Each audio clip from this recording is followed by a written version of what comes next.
Hello all. इस lecture में हम लोग पढ़ेंगे differential equation of wave motion. Basically हम लोग इस इक्वेशन को प्रूफ करेंगे इस लेक्चर में। ठीक है, तो इसको प्रूफ करने के लिए सबसे पहले हमारे पास क्या होना चाहिए। सपोज हम एक प्लेन प्रोग्रेसिव वेव मान लेते हैं, तो ये प्लेन प्रोग्रेसिव वेव है, मीडियम में आगे की तरीके ऐसे बढ़ते हुए जा रही है। ठीक है, पार्टिकल होंगे तो ये मीन पोजीशन हो गया पार्टिकल का इस वेव की वजह से ऊपर, और यहाँ पे जो पार्टिकल होगा नीचे, यहाँ पे जो पार्टिकल होगा ऊपर, इस तरीके से ऑसिलेट करते हुए, और पार्टिकल केवल इस पॉइंट पे ऑसिलेट करेंगे, आगे नहीं बढ़ेंगे। ये जो वेव होती है इसका इक्वेशन जो होता है बेसिकली प्लेन प्रोग्रेसिव वेव का होता है sign omega t minus a x, जहाँ पे ए क्या है, इस वेव का एम्पलीट्यूड है, मतलब कौन सा, यहाँ से लेकर के मीन पोजीशन से लेकर के यहाँ तक दूरी। तो ये आपके पास हो गया y बराबर ए sine omega t minus a x. तो हम इस इक्वेशन में प्रूफ जब करेंगे तो इस इक्वेशन को लेकर के ही प्रूफ कर देंगे, है ना। तो हमारे पास क्या होता है d2 y upon d x square plus 1 upon v square d2 y upon d t square. ठीक, इस इक्वेशन को बोलते हैं वेव इक्वेशन। तो इसको हम प्रूफ करेंगे यूजिंग दिस इक्वेशन। तो एक बार इसका टाइम के रिस्पेक्ट में डिफरेंशिएशन, फिर दोबारा टाइम के रिस्पेक्ट में डिफरेंशिएशन, फिर स्पेस यानी x के रिस्पेक्ट में डिफरेंशिएशन, फिर दोबारा x के रिस्पेक्ट में डिफरेंशिएशन करके हम निकाल लेंगे। ठीक है, तो देखते हैं कैसे करेंगे। तो सबसे पहले हमारे पास क्या है, वेव का इक्वेशन y बराबर ए sine omega t minus k x. कौन सी वेव का इक्वेशन है ये, प्लेन प्रोग्रेसिव वेव।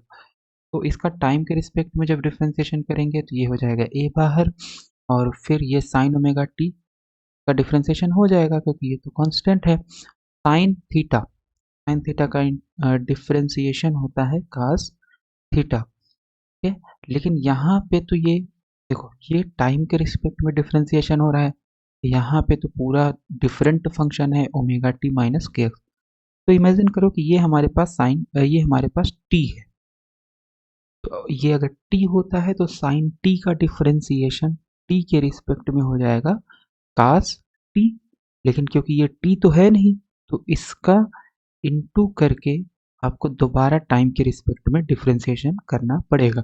इसको बोला जाता है चेन रूल। तो चेन रूल से हमने इसका डिफरेंशिएशन किया ना आएगा, और फिर इसका डिफरेंशिएशन जब करेंगे तो ये डी वाई डी टी अंदर जाएगा, तो ओमेगा कांस्टेंट है, टी का डिफरेंशिएशन हो जाएगा 1 और इसका डिफरेंशिएशन हो जाएगा 0। इसका मतलब यहाँ पे जो डिफरेंशिएशन करेंगे, यहाँ पे केवल हमारे पास आएगा ओमेगा।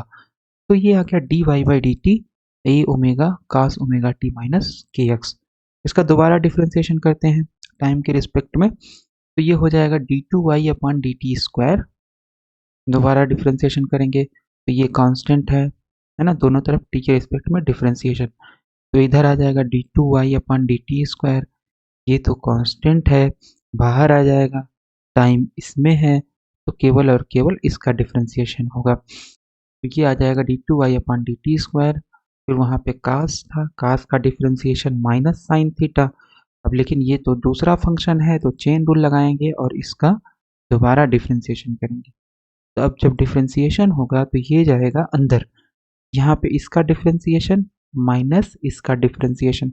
जब इसका डिफरेंशिएशन करेंगे तो ओमेगा तो कांस्टेंट है बाहर, टी का डिफरेंशिएशन 1 है ना टी के रिस्पेक्ट में, और इसका डिफरेंशिएशन हो जाएगा 0। तो इसका मतलब है इस टर्म की वैल्यू कितनी हो जाएगी, जस्ट ओमेगा, और यहाँ ओमेगा पहले से था तो ये हो जाएगा minus a omega square sine omega t minus k x. Suppose ये हमारे पास आ गया इक्वेशन 1, और हमारे पास ये d two y upon d t square आ गया। अब हमें क्या निकालना है, d two y upon d x square. तो सबसे पहले d y by d x निकाल लेते हैं। तो y बराबर कितना है, a sine omega t minus a x. तो दोनों तरफ डिफ्रेंशिएट कर देंगे x के रिस्पेक्ट में, तो d y by d x is equal to a. अब क्योंकि ये जो आपके पास है कांस्टेंट है, तो केवल और केवल डिफ्रेंशिएशन इस टर्म का होगा। तो साइन का डिफ्रेंशिएशन x के रिस्पेक्ट में, तो सबसे पहले x फंक्शन है यहाँ पे है, लेकिन ये कोई डिफरेंट फंक्शन है ना, तो इसका मतलब इसको हम इमेजिन कर लेंगे कि ये x है। साइन x का डिफ्रेंशिएशन x के साइन एक्स का डिफ्रेंसिएशन एक्स के रिस्पेक्ट में हो जाता है कास एक्स। ठीक है, सो ये कास एक्स आ गया, लेकिन ये एक्स तो नहीं है, ये है आपका omega t minus k x. तो चेन रूल लगेगा। चेन रूल क्या कहेगा कि एक्स के रिस्पेक्ट में फिर आपको इसका डिफ्रेंसिएशन करना पड़ेगा। तो जब डिफ्रेंसिएशन अंदर जाएगा ब्रैकेट में, इसका वैल्यू हो जाएगा 0। इसका वैल्यू क्योंकि यहाँ पे x है, यहाँ ओमेगा टी है, 0। और इसका माइनस ये कांस्टेंट है, बाहर आ जाएगा x का 1। तो इसका मतलब इसका डिफ्रेंसिएशन की वैल्यू हो जाएगी माइनस के। ठीक है, तो ये यहाँ पे था, डिफ्रेंसिएशन की वजह से माइनस के आ गया, तो वैल्यू हो जाएगा माइनस ए इंटू के कास omega t minus k x. फिर इसका एक बार और डिफ्रेंसिएशन करेंगे x के रिस्पेक्ट में, तो d two y upon d x square हो जाएगा माइनस ए के, ये तो कांस्टेंट है, बाहर हो जाएगा डिफ्रेंसिएशन से, और फिर ये कास का डिफ्रेंसिएशन होगा। ठीक है, अब कास का डिफ्रेंसिएशन ये x के रिस्पेक्ट में है, यहाँ पे omega t minus k x है। तो इसको हम इमेजिन करेंगे थोड़े समय के लिए कि मान लो ये x है, तो कास एक्स का डिफ्रेंसिएशन x के रिस्पेक्ट में ऐसा ही हुआ जैसे कास थीटा का डिफ्रेंसिएशन थीटा के रिस्पेक्ट में। तो क्या होता है माइनस साइन थीटा, तो यहाँ आ जाएगा माइनस साइन थीटा। लेकिन यहाँ पे तो ये x तो है नहीं, तो इसका चेन रूल से दोबारा करना पड़ेगा आपको इनटू में डिफ्रेंसिएशन। ठीक है, तो हमारे पास आ जाएगा minus a k minus sine omega t minus k x d by d x omega t minus k x. इसकी वैल्यू कितनी होगी, अब ये डिफ्रेंसिएशन अंदर जाएगा, तो इसका डिफ्रेंसिएशन माइनस इसका डिफ्रेंसिएशन, इसका डिफ्रेंसिएशन की वैल्यू क्या होगी 0, क्योंकि यहाँ पे x है नहीं, और इसका डिफ्रेंसिएशन की वैल्यू हो जाएगी माइनस के, क्योंकि ये बाहर आ जाएगा, और x का डिफ्रेंसिएशन 1, तो इसका मतलब इसका डिफ्रेंसिएशन जो होगा वो होगा माइनस के। तो यहाँ पे माइनस, ये आपके पास माइनस पहले से था, तो माइनस ये माइनस प्लस, और एक माइनस यहाँ से आ जाएगा, तो इसका मतलब ये वैल्यू हो जाएगी minus a k square sine omega t minus k x. ठीक है, इतना आ गया। D two y upon d x square, अब के क्या होता है, के होता है आपका, देखो के जो होता है वो क्या होता है, ये होता है आपका ओमेगा अपान वी, यानी एंगुलर फ्रीक्वेंसी, वेव की वेलोसिटी और के वेक्टर या वेव वेक्टर, के को क्या बोलते हैं वेव वेक्टर, है ना। तो k is equal to omega upon v. तो अगर हम के की वैल्यू ओमेगा अपान वी रख देंगे, ये हो जाएगा के स्क्वायर, ये हो जाएगा omega square upon v square sine omega t minus k x. Okay, तो अब यहाँ से हमारे पास आ गया minus a omega square upon b square sine omega t minus k x. तो अगर हम इसमें से केवल ये टर्म निकाल लें, minus a omega square sine omega t minus k x, तो हमें वी स्क्वायर को इधर मल्टीप्लाई करना पड़ेगा। सो ये हो जाएगा minus a omega square sine omega t minus k x is equal to v square d two y upon d x square. Okay, तो अगर हम ये देखें तो ये कौन सी वैल्यू है, ये है इक्वेशन फर्स्ट में। इक्वेशन फर्स्ट में ये देखो, इक्वेशन फर्स्ट जो हम लोगों ने निकाला था वहां पे यही सेम वैल्यू है। तो आर एच एस में ये वैल्यू हम जो अभी निकालें d two y upon d x square में, इसको उठा के रख देंगे वहां पे।